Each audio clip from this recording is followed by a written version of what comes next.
प्रभु सुमिरन की बेला है हरिहंताणम। ओम नमो हरिहंताय। अनंत अनंत श्रद्धा आस्था के केंद्र पूज्य पाद के भूषण श्री श्लोक ऋषि जी महाराज साहब के चरणों में कोटिशः वंदन।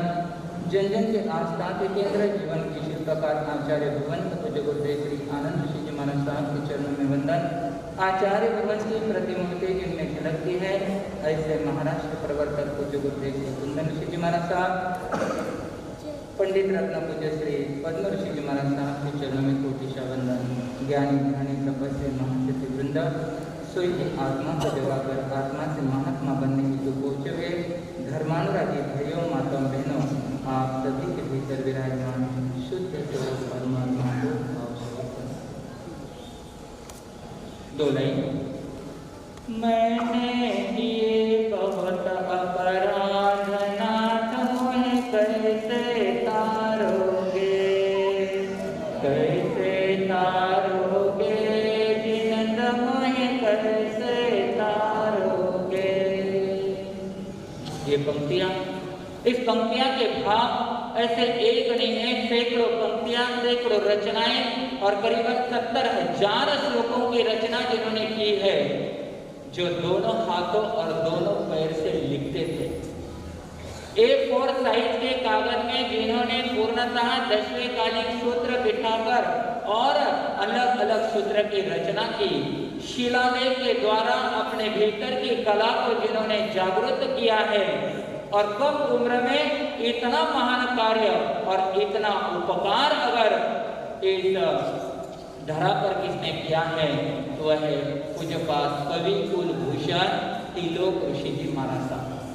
कोई कविता लिखने में होशियार होता है, लेकिन एक ही व्यक्ति कला में भी होशियार, प्रवचन देने में भी होशियार और सेवा में भी होशियार, ऐसा त्रिवेणी संगम कोई महान आत्मा के भीतर ही हमें देखने को मिलता है। करीबन 27 साल तक दीक्षा पर्याय का पालन करते हुए जिन्होंने बहुत महत्वपूर्ण ऐसी रचनाएं की है, जो प्रतिकमल में आप सवैया फेरते हैं, वे सवैया किसने बनाई है? त्रिलोक ऋषि जी महाराज साहब ने बनाई। ऐसे महापुरुषों के जीवन पर महासिद्धि जी डॉक्टर दर्शन प्रभा जी महाराज साहब ने प्रकाश डाला है। यहाँ पर पद्म ऋषि जी महाराज साहब गुरुदेव इनके जीवन पर बोलेंगे। ऐसे महापुरुष का पुण्य स्मृति दिन अगर हमें मनाना है तो उनके भीतर के एक गुण को हमें लेना चाहिए, जिस गुण के सहारे हम हमारे जीवन को तिरनानम तारयानम की जहाज बना सकते हैं, जिसके द्वारा हम अपने जीवन की दिशा और दशा बदल सकते हैं। तो आइए आज के बदलते हुए युग के साथ, बदलते हुए जमाने के साथ में पंचम काल में लोगों की बुद्धि बहुत बहुत अधिक जड़ होती जा रही है। अभी महासिद्धि जी महाराज साहब ने कहा था, वैराग्य किस किस को आता है? हाथ ऊपर करो। एक भी नहीं। कितनी बार बोला है, इधर भी शॉर्टकट हो गया, इधर भी शॉर्टकट हो गया, पाटा भी क्या हो गया? शॉर्टकट हो गया।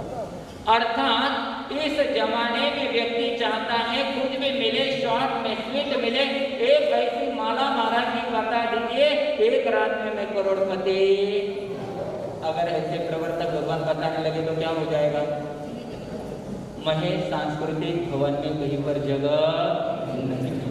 तो आइए ऐसे पूर्व आचार्यों ने बताया हुआ एक श्लोक, जिस श्लोक में 4 बातें बड़ी महत्वपूर्ण बताई है।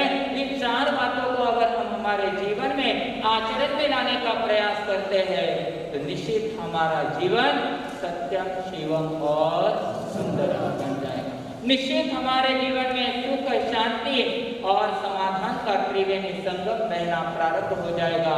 वह संस्कृत का श्लोक है, बुद्धे फलम तत्व विचारणञ्च देहस्य सारं व्रतधारणञ्च अर्थस्य सारं किल पात्रदानं वाच फलं प्रीतिकरं नराणम्। बुद्धे फलम तत्व विचारणञ्च, हमारी बुद्धि का अगर कोई फल है तो वह तत्व का विचार करना है। जो 9 तत्व हमारे पास है, पुण्य पाप जीव अजीव आदि, उनके ऊपर चिंतन मनन करना है। जो चिंतन मनन करता है वही सच्चा श्रावक और श्राविका बन पाता है। दूसरी बात बताई है, देहस्य सारम प्रतिधारण, मनुष्य देह मिला है, खाओ पियो। बोलो ना, आपके मुंह से सुनना बहुत अच्छा लगता है। खाओ पियो ऐश करो, नहीं तो ठंडी के दिन है, खाओ पियो मुंह ढककर आराम के साथ। इसके लिए मनुष्य जन्म मिला हुआ है। मनुष्य जन्म के काटने के लिए नहीं, कर्म काटने के लिए मिला हुआ है। तो इस देह का सार अगर कोई है तो व्रत नियम अंगीकार करने में ही मनुष्य देह का सार है। तीसरी बात बताई है, अर्थस्य सारम किल पात्र दान। आप जो धन कमाते हैं, आप जो संपत्ति इकट्ठा करते हैं, उसका सार अगर कोई है तो वह सार है सत्पात्र में दान देना। और चौथी बात बताई है, वाचक फलम प्रीति करम नरानम। हमें जो जबान मिली है, इस जबान का फल अगर कोई है तो वह है हितकारी, मीतकारी और प्रीतकारी ही हमें बोलना चाहिए।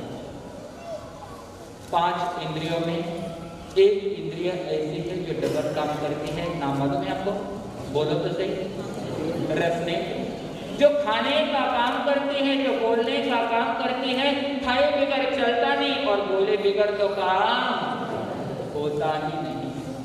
लेकिन ज्ञानी भगवत तब फरमाते हैं, एक इंद्रिय अगर डबल काम करे तो उसके लिए सावधानी भी उतनी होनी चाहिए। क्योंकि कहते हैं जबान फिसल गई तो क्या हो जाता है, जीवन फिसल जाता है। और जबान संभल गई तो जीवन संभल जाता है। खाने पर संयम, बोलने पर संयम, तो जीवन बनता है उस व्यक्ति का बहुत ही महान।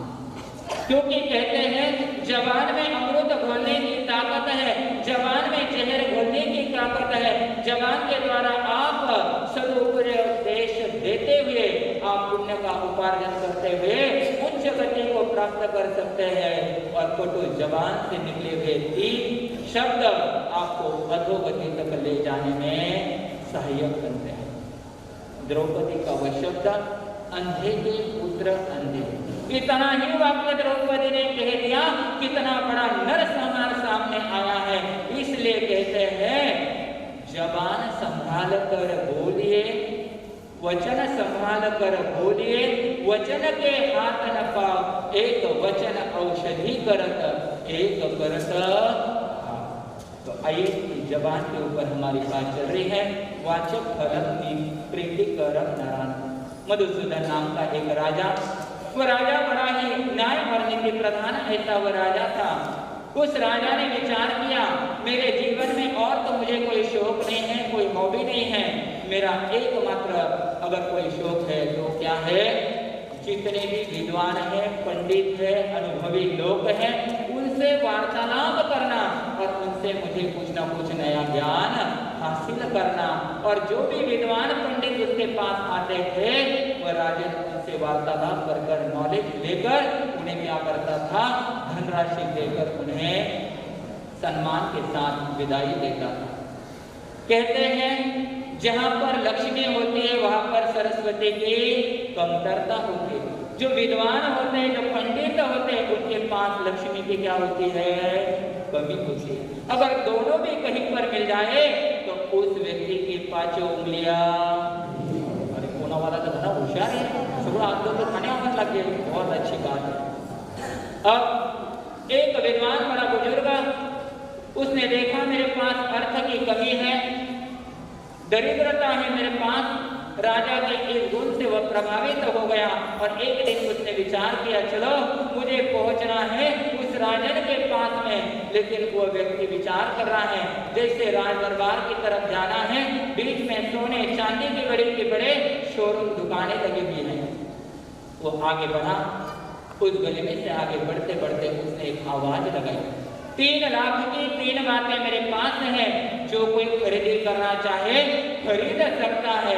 उस जमाने में 3 लाख यानी बहुत बड़ी राशि हुआ करती थी। आज तो कोई है लखपति ने कोई पूछे, आज तो कम से कम धोखा यानी समझ गए ना, हाँ करोड़पति। ऐसे में आज तो चाय बेचने वाला भी क्या है, लखपति आदमी बन गया। अब वह आवाज लगाया, उस जमाने के लोग थे, इन्होंने विचार किया 3 बातें सुनने के लिए मुझे 3 लाख रुपए देने पड़ेंगे। चलो हमें तो कुछ लेने नहीं। वो विद्वान राज द्वार के बाहर खड़ा रह गया, उसने आवाज लगाई 3 लाख की 3 बातें जो कोई खरीदी करना चाहे खरीद सकता। राजा के कान पर यह वार्ता पहुंच गई। राजा ने अपने सैनिकों को कहा, कोई ना कोई विद्वान अनुभवी व्यक्ति सामने आया है, बाहर आया है, उसे ससम्मान इस राज दरबार में उपस्थित किया जाए। उस विद्वान को लाया गया। उस विद्वान ने कहा, राजन मैं आज ऐसा अनमोल खजाना आपके लिए लाया हो जो दिखने में बहुत सिंपल है लेकिन बड़ा काम का है। राजा ने विचार किया, बोलो तो उस विद्वान ने कहा, मेरे पास 3 लाख की 3 बातें हैं, आप अगर खरीदी करना चाहते हैं तो खरीदी कर सकते हैं। राजा ने विचार किया, आज तक जिंदगी में इतना बड़ा सौदा मैंने कहीं पर किया नहीं है, क्या करना क्या नहीं करना 2 मिनट चिंतन मनन कर रहा है। आखिर राजा ने फैसला किया, ये विद्वान बुजुर्ग है, बुजुर्ग लोगों के पास अनुभव का खजाना हुआ करता है और ये कह रहा है ये मेरे भविष्य के लिए बहुत महत्वपूर्ण है। चलो एक बार मैं हार गया ऐसे समझकर मुझे क्या करना है, ये सौदा तय करना। अब राजा ने कितने लाख रुपए देने के लिए तैयार हुआ, 3 लाख रुपए। अब वो बातें सामने आने वाली है, आप कितने दोगे? आप इतना जरूर करना, ये 3 बातें अपने जीवन में आजमाने का प्रयास करना। पहले लाख की पहली बात उस विद्वान ने राजन और सभा के सामने बताई है, वह है सुबह ब्रह्म मुहूर्त में उठना चाहिए। दूसरी बात बताई है, जो भी अतिथि अपने घर पर आता है उसका सम्मान और सत्कार होना चाहिए, चाहे वो दुश्मन क्यों न हो। और तीसरी बात बताई है, जब भी गुस्सा आए शांत रहना चाहिए। अब जैसे 3 बातें उस विद्वान ने राजन को बताई, सभा वाले आश्चर्यचकित हो गए। कितने साधारण मामूली सी बात के लिए राजा ने कितने लाख रुपए दिए हैं? सब जाग रहे ना, पैसे का विषय चल रहा है। कितने लाख दिए हैं? 3 लाख रुपए दिए हैं। सभा विसर्जित हो गई। राजा भोजन के लिए राजमहल में पहुंच गए। रानी ने 5 पकवान से थाल सामने लाई, लेकिन राजन का आज मूड खाने के लिए नहीं। क्यों नहीं होगा? कितने लाख रुपए दिए? 3 लाख रुपए मैंने दिए। अब वो राजा विचार कर रहा है, मैंने तो ये 3 लाख की 3 बातें ली हैं, लेकिन व्यक्ति का स्वभाव होता है अच्छी बातें जल्दी भूल जाता है और गलत बातें तुरंत याद नहीं जाती। अब राजा ने विचार किया, ये बातें मैं भूल जाऊंगा तो बड़ा अनर्थ हो जाएगा। राजा ने कह दिया सैनिकों को, इस राजमहल की दीवारों पर ये 3 लाख की 3 बातें अंकित किया जाए। राजा बोले, दल हले, तुरंत काम संपन्न हो गया। शाम का समय आ गया। महारानी ने कह दिया, अब भोजन का समय हो गया, थोड़ा भोजन कर लीजिए। लेकिन राजा का मन भोजन में नहीं लग रहा। रात हो गई है, राजा इधर से उधर करवटें बदल रहा है। उतने में महारानी उठी। महारानी ने कहा, क्या बात है, आप रात भर क्यों नहीं सोए हैं? राजा ने कहा, मुझे नींद में आ रही है, कोई टेंशन नहीं है, आप आराम के साथ सो जाओ। महारानी सो गई। राजा ने विचार किया, उस विद्वान ने कहा था 3 बातें बड़ी महत्वपूर्ण है, चलो पहले लाख की पहली बात तो मैं आजमा कर देखो। और पहले लाख की पहली बात क्या थी? आवाज। सुबह ब्रह्म मुहूर्त में उठना चाहिए। 4 बजे का समय था। राजा ने विचार किया, नींद में आ रहे हैं, क्या करना चाहिए? चलो नगरी के बाहर एक बगीचा है, इस बगीचा में मैं चक्कर लगा के आता हूँ। लेकिन फिर विचार किया, राजा के वेश में अगर मैं जाऊंगा तो लोग मुझे क्या कहेंगे? सबसे बड़ा रोग क्या है? लोग मुझे क्या कहेंगे? फिर सामान्य लोगों का वेश परिधान करते हुए राजा नगरी के बाहर निकले। उस बगीचा में घूम रहे हैं। सुनसान ऐसा वातावरण है। उस वातावरण में राजन आगे आगे जा रहे हैं। उतने में एक महिला के रोने की आवाज राजन के कान पर आ गई। राजन ने विचार किया, इस सुनसान वातावरण में कौन महिला होगी, कहाँ से आई होगी, इसके रोने का कारण क्या है? तब एक बार राजन आगे आगे पहुंच गए और जैसे पहुंच गए सामने एक महिला खड़ी थी। उस महिला ने कहा, मैं कोई सामान्य स्त्री नहीं हूँ, मैं इस राज्य की रक्षिका देवी हूँ और इस बात को लेकर मैं रो रही हूँ क्योंकि आज शाम को दक्षिण के पर्वत से नागराज आएंगे, राजन के सीधे पैर को दृश्य करेंगे और इस नगरी का राजा बड़ा न्याय और नीति प्रधान है। कितने भी मांत्रिक तांत्रिक आ जाए लेकिन यह समाप्त नहीं होगा और राजन की मृत्यु हो गई। सामने को खड़ा है, राजा को पता चला उसकी मृत्यु का। राजन और कोई सवाल करे उतने में वो महिला लुप्त हो गई है। राजन पुनः नगरी में लौट आए, राजसभा बुलाई, उसमें सारी बात रखी। राजा ने कहा मैं मृत्यु से डरता नहीं, लेकिन मेरे जाने के बाद इस राज्य का राजा कौन बनेगा इसकी चिंता मुझे सता रही है। काफी देर तक चर्चा विमर्श हो गया लेकिन कोई हल सामने नहीं आया। राजा ने कह दिया मेरे दिमाग में एक बात आई है, पूर्व में बहुत सारे राजा जिनको पुत्र नहीं था, एक कन्या थी और मैं चाहता हूँ मेरी कन्या सर्वगुण संपन्न है और मेरे जाने के बाद ये राजकुमारी क्या बनेगी, राजा बनेगी। सर्वानुमति से निर्णय पास हो गया। दोपहर का समय, भोजन सामने है, अब राजा भोजन कर पाएगा? अरे जिसे अपने मृत्यु का पता चला है वो एक पल के लिए भी शांति से नहीं रह पाएगा। राजा ने विचार किया भोजन नहीं हो रहा है, भोजन करने का मन भी नहीं हो रहा है, क्या करना चाहिए। तुरंत राजन के दिमाग में करंट आ गया और दूसरी बात सामने आ गई। क्या थी? अतिथि चाहे वो दुश्मन हो उसका क्या करना चाहिए।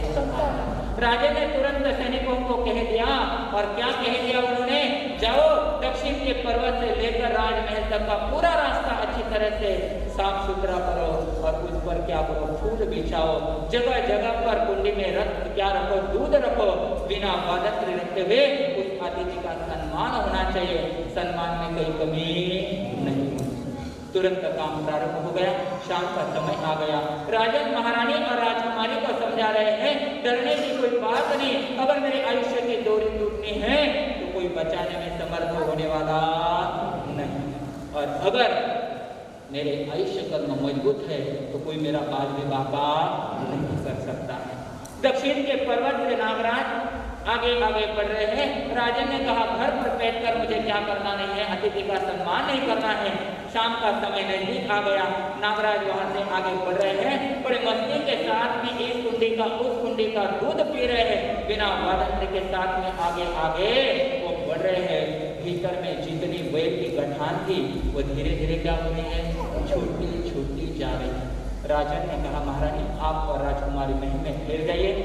महल में दिवाबत्ती हो गई, लाइट लग गई है। राजन बाहर आ गया है, सामने देखा वहां से नागराज आगे पधार गए हैं। राजन ने कहा नागराज को देखते हुए, अरे नागराज आपके अतिथि सत्कार में कोई कमी तो नहीं रह गई। वो तिरेन जगती का प्राणी अपने आंखों से भाव प्रकट कर रहा है, कहीं पर मेरे अतिथि सत्कार में कमी नहीं रह गई। राजन कह रहा है नागराज जिस काम को संपन्न करने के लिए आप इतने दूर से आए हैं पहले उस काम को संपन्न कीजिए। ऐसे कहते हुए राजन ने अपना सीधा पैर नागराज के सामने रखा और इधर मैं कहूँ इस वातावरण में कई छिपकली ऊपर से नीचे पड़ी है तो क्या होगा, क्या होगा, 1 मिनट में सभा डिस्टर्ब हो जाएगा। कितने डरते हैं छिपकली से। वो राजन की हिम्मत देखिए, सीधा पैर नागराज के सामने किया। नागराज ने अपने आंखों से भाव प्रकट किए, नहीं राजन नहीं, मेरे भीतर में बैल की गठान थी, लेकिन आपका अतिथि सत्कार देखकर मैंने मेरा वो बैल अपने आप समाप्त हुआ। आपके जैसे न्याय नीति प्रधान को राजा को मारकर मैं पुनः बैल की गठान प्रस्तापित नहीं करना चाहता हूँ। नागराज जिस दिशा से आए थे उसी दिशा की ओर चले गए। राजन ने विचार किया चलो एक खुशखबरी जाकर मैं महारानी को और राजकुमारी को सुनाकर आता हूँ। ऐसे करते हुए राजन ने थोड़ा सा टर्न लिया, अरे भयानक दृश्य सामने आ गया। अरे मैं यहाँ पर मृत्यु से लड़ रहा हूँ और महारानी एक पराया पुरुष के इतने नजदीक बैठी है, इतने हाथी गप्पे लड़ा रही है। अभी जाकर क्या करता हो, दोनों को मौत के घाट उतारता हो। इतना कहकर राजा ने क्या किया, म्यान में से तलवार बाहर निकाली और पहला ही कदम आगे रखा। तुरंत राजा को तीसरे लाभ की तीसरी बात याद आ गई। क्या थी, बोलो ना, खाना मुंडा से सुनाने चौका लगता। जब ये गुस्सा आए शांत रहना चाहिए। पुनः वह तलवार को क्या किया है, अंदर रख दिया। दबे पाव आगे राजन बढ़ रहा है। धीरे से देखा, अंधेरा था और वार्तालाप सुना। वह राजन के आंखों में से आंसू आ गए। वह पर पुरुष और दूसरा तीसरा कोई नहीं था। उस राजकुमारी ने विचार किया, अगर मुझे राज दरबार में कल उपस्थित होना पड़े, राजा बनना पड़े, तो इस पुरुष के वेश में मैं कैसे दिखूंगी। इस हिसाब से उसने पुरुष का वेश परिधान किया था। राजन की आंखें खुल गई। राजा ने विचार किया, आज उस विद्वान के पास में 3 लाख की 3 बातें नहीं लेता तो आज कितना बड़ा अनर्थ हो जाता। बंधु, इस कहानी को बहुत कॉम्प्रेस करके मैंने आपके सामने रखा है। तो हमारे जीवन में 3 बातें बड़ी महत्वपूर्ण।